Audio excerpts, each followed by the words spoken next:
Сегодня о тени, о том, почему мы привыкли чувствовать, что кого-то спасаем. Вот эта самая роль спасателя. Она потому что очень удобная. Она там беленькая, пушистая.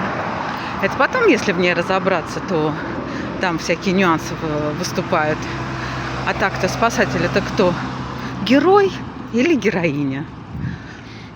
А то, что если я выбираю один из этих аспектов треугольника, да, например, спасателя, то можно не замечать, когда я неожиданно оказываюсь в роли преследователя или, наоборот, жертвы.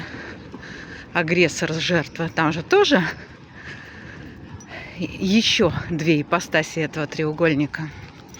Поэтому спасатель — самая осознаваемая часть своей личности. Вот я тут спасаю, а вот здесь я перестаю спасать. А когда не спасаешь, ты кто? Агрессор или жертва? В этом разобраться, и тогда станет понятно, почему мы так часто спасаем.